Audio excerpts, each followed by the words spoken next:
There are 7 people who are called matrices, and what they are is they are the muscle of the crew. They help to unlimber the gun, limber the gun, tend to the horses, move the gun around. So really each gun needs about 13 to 15 people to effectively move it around, deploy it, and use it. Now to talk about how they actually specifically go through the loading procedure, I'm going to have them walk through those steps you just saw, but I'm going to explain each step this time. We're going to look at the tools that each person is handling. So the first thing that said is search piece. And to do that, our gunner at the rear right has a needle. They take that needle and then they put it down into a vent at the back of the gun tube.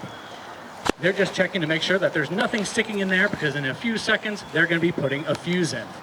But once they've done that, the gunner at the front left, you can see at the top of his implement, looks like a corkscrew. That is called a worm. The reason they're using that is that in this era, gunpowder is typically put in a linen bag. And when you fired it, most of the linen would burn or come out of the gun, but you might still have big chunks of cloth in there burning. So you use the worm to go in, search the piece, and pull out any big burning pieces of cloth.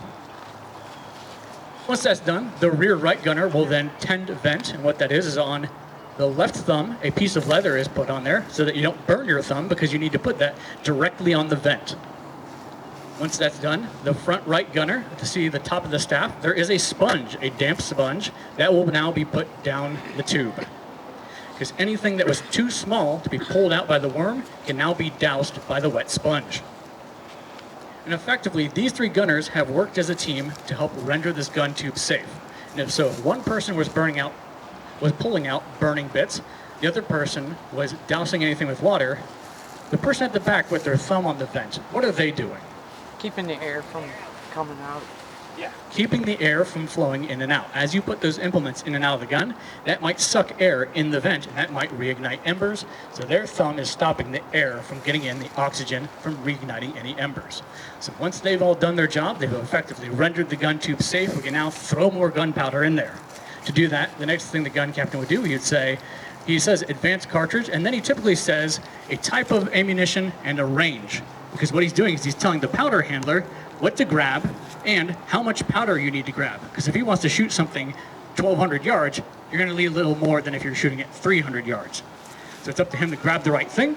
He then delivers it to the gun, going past the gun captain, so the gun captain can check that, yes, you're delivering exactly what I ordered.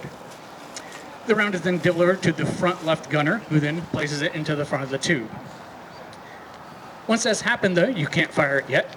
So then we go to the front right gunner. We have the sponge on one end. On the other end, we have a wooden rammer. That wooden rammer head is then used to push the round actually all the way in and seat it into the breech of the weapon.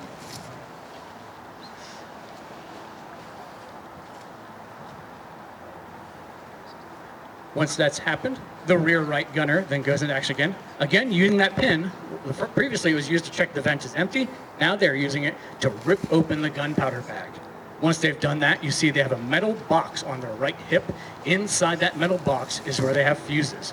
Today we make our fuses out of paper straws. Back then you would have used bird feathers, goose quills. You impregnate with that with gunpowder, and that makes a fuse. So once you put it in the vent, you now have a fuse going into the vent, touching an open bag of gunpowder. Once that's all done, the rear left gunner finally gets to do his job. While everybody else has been scurrying around doing different tasks, this person has just been standing idly because they have one job, but it's probably one of the most important jobs, and that is actually firing the gun. What he has is a linstock. At the end of that linstock is a burning bit of match cord. So his only duty is to tend to that. Make sure it's burning, make sure that's red hot, so when they go to fire, they can actually fire the gun. The gun captain would then call out, take aim. He takes his last chance to aim the gun, make sure it's pointed where he wants to fire. Once he's done that, he will then give the order to fire.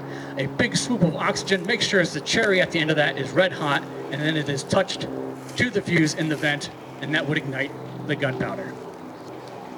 A well-trained crew could probably fire this gun 5 times a minute at probably medium range. Longer ranges is probably a much slower rate of fire. 2 a minute is probably more realistic, because you're going to take a good amount of time to re-aim the gun after every single shot. There is one outrageous claim from the time period that states a gun crew should be able to fire 15 times a minute. That is insane. I don't know where he comes up with this, but the best way you can think about it is that in an emergency, where you are about to be overrun by an enemy unit, you would have to skip all your safety steps to try and fire that gun as fast as possible, because at that point you're willing to make the sacrifice to keep those enemies away, so you're willing to fire the gun as fast as possible. But realistically, like I said, 2 shots a minute is more realistic for long range, maybe 5 shots a minute when you're at a medium range. And again, this has to be a well-trained gun crew, training every day, so not only can they do their jobs in precise order, but if somebody were to get wounded, you might need to step in and help do somebody else's job. So you need to know what everyone else is doing on the cannon crew. And with that, we have gone over 10 minutes, so it's time to fire our second shot. Are you ready? Yeah. Yes. Awesome. I'll hand them back over to the gun captain. Attention gun crew, form up the rear of the piece. And so what he's doing in this step is that he is, if he has the time to do it, before going into action, he would check to make sure his gun crew had all their implements, the implements were in good condition so that everybody can do their job effectively.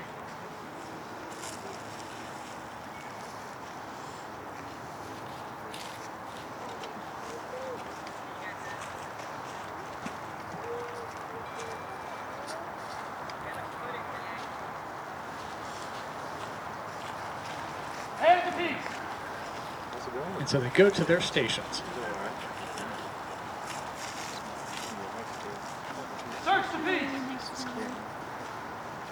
The pin is used to check the vent. The tube is then searched to make sure there's nothing in there obstructing. Where? Advance, spun. 10, vent. The vent is stopped, Sponge the piece. and then the piece is sponged by the wet sponge.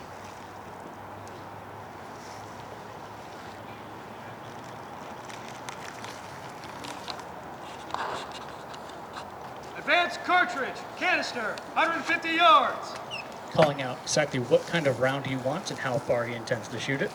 The powder handler then delivers, checks it with the gun captain before bringing it to the front of the gun.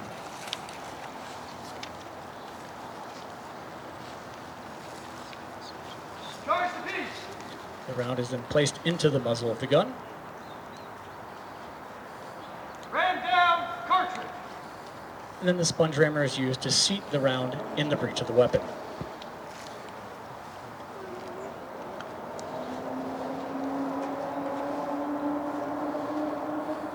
Pick and prime. Again, the pin is used, but this time to tear open the cartridge. And then the fuse is put into the vent on top of that open gunpowder cartridge.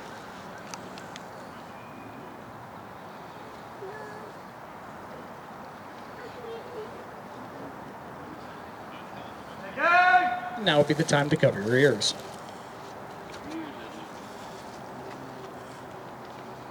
Give fire.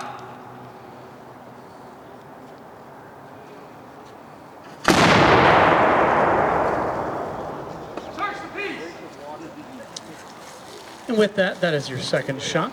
And hopefully we've taught you things about how these weapons worked, what kind of tactics they used, and what kind of teamwork it takes for these guys to use their weapons effectively in this era. I want to thank